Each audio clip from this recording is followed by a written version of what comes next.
আগামী 5 বছরে বাংলাদেশ থেকে 1 লাখ দক্ষ কর্মী নেবে জাপান, যাদের সামনে সুযোগ আছে দেশটির নাগরিকত্ব পেয়ে স্থায়ীভাবে বসবাস করার।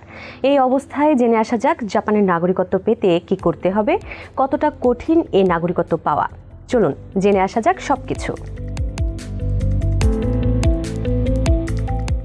বিশ্বের বেশিরভাগ দেশে যেখানে প্রতি বছর জনসংখ্যা বাড়ছে, সেখানে উল্টো চিত্র জাপানে। গত 16 বছর ধরে দেশটিতে জনসংখ্যার গ্রাফ নিম্নমুখী।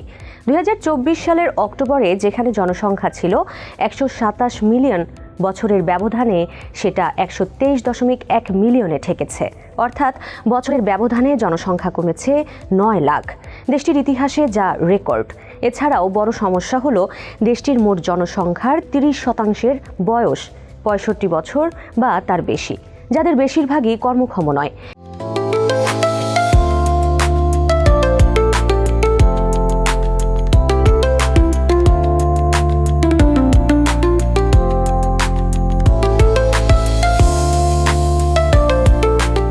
এই অবস্থায় একরকম বাধ্য হয়েই বিদেশ থেকে কর্মী আনতে যাচ্ছে দেশটি, যাদের সুযোগ আছে নাগরিকত্ব নিয়ে দেশটিতে স্থায়ী হওয়ারও। বিদেশিদের নাগরিকত্ব দেওয়ার ব্যাপারে তুলনামূলক বেশ ইতিবাচক জাপান সরকার। 2024 সালের এক হিসেবে দেখা যায়, সে বছর নাগরিকত্বের জন্য আবেদন করা 12,248 জনের মধ্যে 8,863 জনই নাগরিকত্ব পেয়েছে, অর্থাৎ অনুমোদনের হার শতকরা 70%। এছাড়াও 2025 সালের জুন পর্যন্ত দেশটিতে স্থায়ী বাসিন্দা হওয়ার সুযোগ পেয়েছেন প্রায় 9,30,000 বিদেশি নাগরিক, যা কিনা দেশটির মোট বিদেশি জনসংখ্যার 20%। অর্থাৎ নাগরিকত্ব দেওয়ার ব্যাপারে বেশ ইতিবাচক জাপান সরকার। তবে সম্প্রতি নাগরিকত্ব দেওয়ার ব্যাপারে আগের চেয়ে কঠোর হয়েছে সানায়ে তাকাইচির নতুন সরকার। আগে যেখানে 5 বছরে দেশটিতে থাকার পর নাগরিকত্বের জন্য আবেদন করা যেত, সেটা এখন বাড়িয়ে 10 বছরে উন্নীত করা হচ্ছে।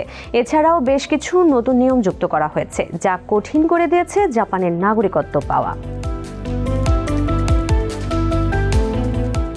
জাপানের নাগরিকত্ব পাওয়ার নিয়ম খুবই ঢিলেঢালা, এমন অভিযোগ এনে সরকারকে নাগরিকত্ব ও অভিবাসন নীতি পুনর্বিবেচনা করার দাবি জানায় বিরোধী দল।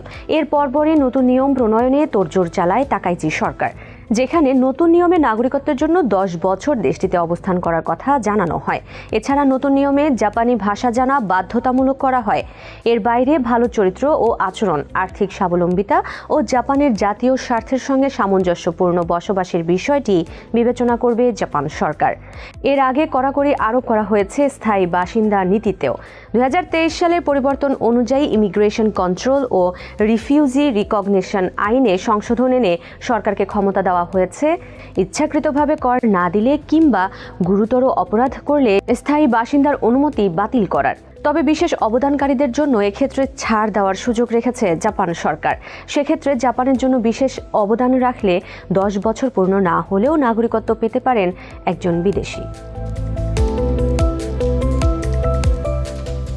আগে নাগরিকত্বের জন্য 5 বছর ও স্থায়ী বাসিন্দা হতে 10 বছর সময় লাগলেও নতুন নিয়মে সেটা আর থাকছে না। এর বাইরে জাপানের বসবাসের জন্য ভিসার মেয়াদ 3 বছরের বদলে বাড়িয়ে 5 বছর করার প্রস্তাব দেওয়া হয়েছে। কিছু নির্দিষ্ট ভিসা ক্যাটাগরি কঠোর করা হচ্ছে।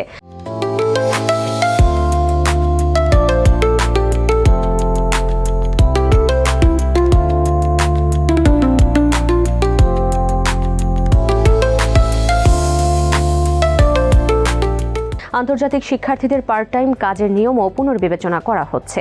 বর্তমান নিয়মে সপ্তাহে সর্বোচ্চ 28 ঘন্টা কাজ করার সুযোগ পেলেও নতুন নিয়মে সেটা শিক্ষার্থীর একাডেমিক ফলাফল ও অন্যান্য বিষয় যাচাইয়ের মাধ্যমে নির্ধারিত হবে। অবশ্য আশার কথা হলো, এখনও এ নিয়ম চালু হয়নি। গত নভেম্বর মাসে বিদেশি নাগরিক নীতিমালা পর্যালোচনার জন্য 3টি দল গঠন করেছে তাকাইচি সরকার, যারা আগামী জানুয়ারিতে তাদের সুপারিশ জমা দেবে। এরপর সবকিছু বিবেচনায় নিয়ে নতুন অভিবাসন পরিকল্পনা চূড়ান্ত করবেন তাকাইচি।